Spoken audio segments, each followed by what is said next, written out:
नरेश रात के करीब 8-9 बजे थका हारा अपने काम से घर पहुंचता है और जैसे ही वो खाना पीना खा के अपने बिस्तर पर पैर रखता है सोने के लिए और जैसे ही उसे हल्की से नींद आनी शुरू होती है वैसे उसकी छोटी बहन आती है और कहती है कि भैया भाभी को बहुत तेजी तेजी से दर्द हो रहा है। अब नरेश एक गाड़ी बुलाता है और उस गाड़ी में अपने पत्नी को बैठाता है और सीधा अस्पताल लेकर पहुंचता है। वो अस्पताल में अपनी पत्नी को एडमिट करता है और एडमिट करने के बाद सुबह करीब 7 बजे एक डॉक्टर आते हैं नरेश से मिलने और नरेश से कहते हैं कि दरअसल कोई चारा और नहीं बचा है, आपकी पत्नी का फिर से ऑपरेशन करना पड़ेगा। नरेश कहता है ठीक है डॉक्टर साहब, अगर आपको लगता है कि सारा काम सही से ऑपरेशन के बाद ही बन सकता है तो आप बिना मुझसे पूछे आछे ऑपरेशन कर दीजिए। हॉस्पिटल वाले नरेश के पास कुछ कागजों की फाइलें लेकर आते हैं जिस पे नरेश साइन करता है और उसके बाद उसके वाइफ का यानी कि उसके पत्नी का ऑपरेशन किया जाता है। अब इतनी देर में नरेश अपने सर पर हाथ रखकर बहुत सोच में पड़ता है और वो एकदम से ख्यालों में डूबा रहता है। तब तक अस्पताल का एक कर्मचारी आता है और उसे बधाई देता है, लेकिन उस बधाई को सुनने के बाद, उस चीज को सुनने के बाद नरेश के ऊपर जैसे एक बार फिर से सांप लौट गया। आखिर क्या था ऐसा? आखिर क्या हुआ था नरेश की पत्नी को? आखिर नरेश इतना दुखी क्यों था? सब कुछ जानेंगे आगे की कहानी में। दोस्तों, कहानी में आगे बढ़ने से पहले मेरा आपसे छोटा सा विनम्र अनुरोध है, अपने चैनल को सब्सक्राइब ना किया हो तो चैनल को सब्सक्राइब कर लेना, साथ में बेल आइकन की बटन को प्रेस कर लेना ताकि जब भी मैं ऐसी रोचक और दिल को छू जाने वाली कहानियां अपने चैनल पर अपलोड करूं तो उसका नोटिफिकेशन आपको आसानी से मिल जाए। तो जो नरेश था दरअसल वो जिस परिवार से संबंध रखता था यानी जिस परिवार से आता था, एक मध्यम वर्गीय परिवार था। नरेश के पास 2-3 बीघे खेती थी। अब उस खेती से जब गुजारा नहीं चल रहा था, नरेश की 2 पुत्रियों ने धरती पर जन्म ले लिया था, यानी उसकी 2 पुत्रियां पहले से ही थी और नरेश की वाइफ प्रेग्नेंट थी तो उसे अस्पताल में तीसरी पुत्री हुई। अब जब नरेश की तीसरी पुत्री हुई तो बुझे बुझे मन से बहुत सारे ख्यालातों में सोच में पड़ गया कि आखिर मैं एक मेहनत मजदूरी करके एक बैटरी वाला रिक्शा चलाता हूँ, 2 बीघे की खेती है, आखिर इन 3 बच्चियों को पालूंगा कैसे, इनका लालन पालन कैसे करूंगा। वैसे 2 पैदा थी, एक और आ गई।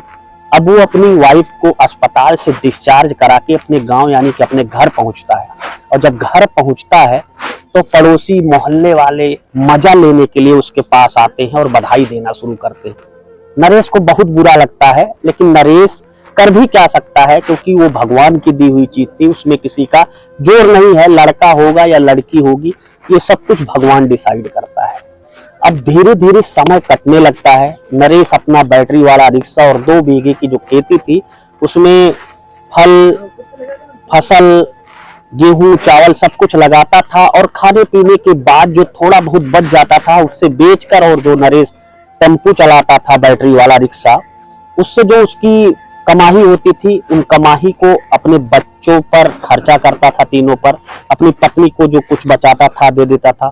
धीरे धीरे नरेश का समय तंगहाली में मजबूरी में गुजरता रहा और नरेश के चेहरे पर और नरेश के माथे पर सिकन बढ़ती रही क्योंकि अब उसकी 3 बच्चियां धीरे धीरे करके जवान हो रही थी। उसकी सबसे बड़ी बेटी का नाम था रश्मि, दूसरी का रेखा और तीसरी का नेहा। अब रश्मि की उम्र कई साल बीत जाने के बाद 18 साल हो जाती है।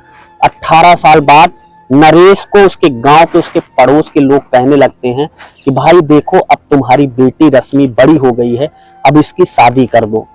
नरेश के पास इतने पैसे नहीं थे कि वो समाज के कहने के अनुसार अपनी बेटी की शादी कर देता।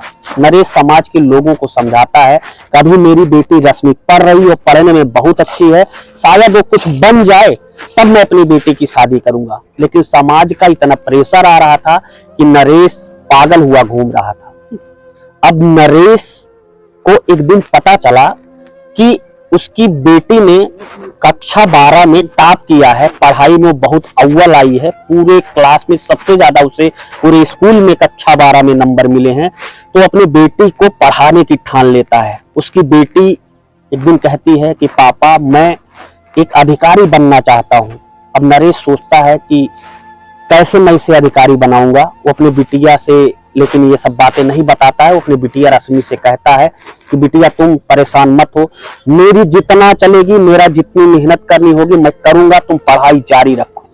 अब नरेश दिन रात मेहनत मजदूरी करने लगता है। वो दिन में अपनी बैटरी वाला रिक्शा चलाता था और रात में एक स्कूल में गाड़ी का काम किया करता था।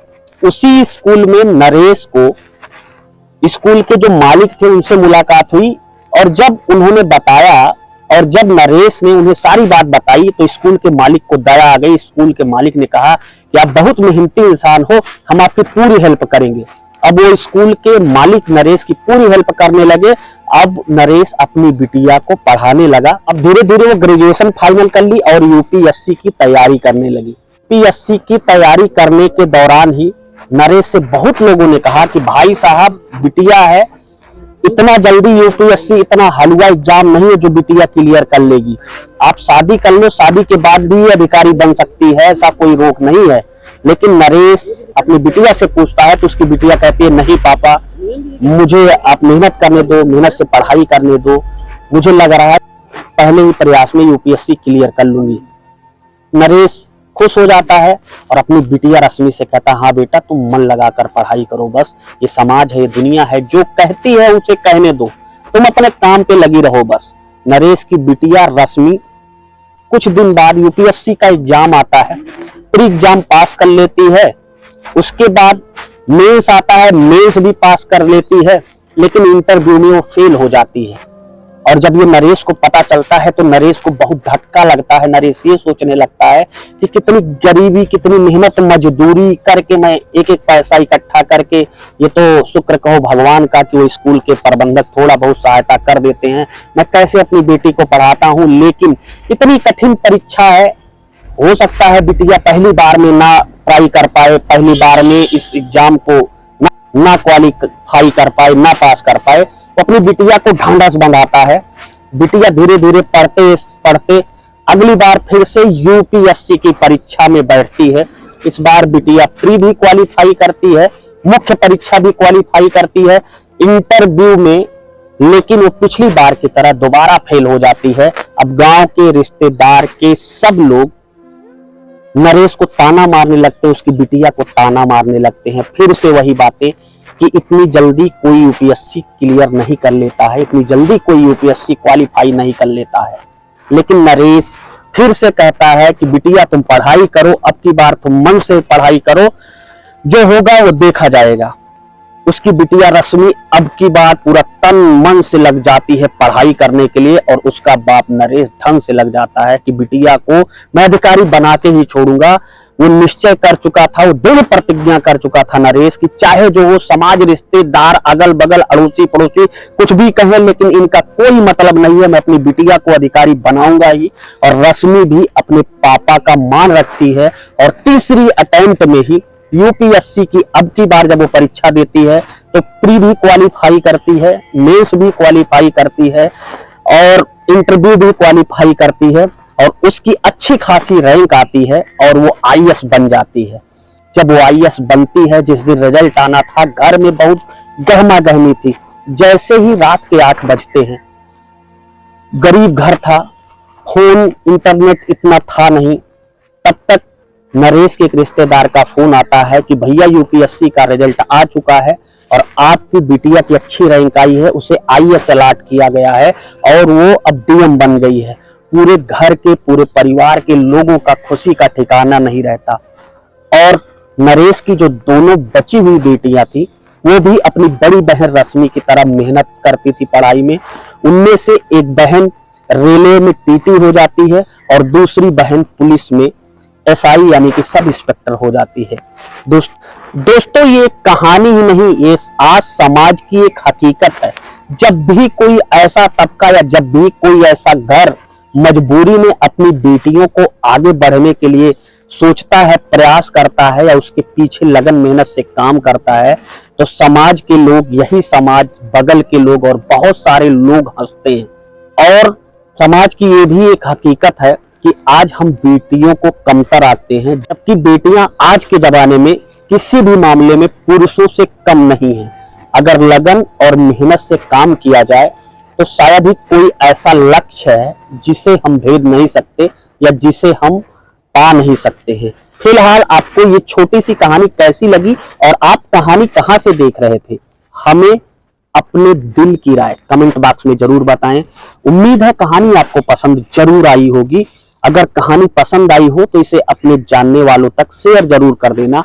मिलता हूं ऐसी एक नई कहानी के साथ आपको जल्दी। तब तक के लिए जय हिंद, वंदे मातरम।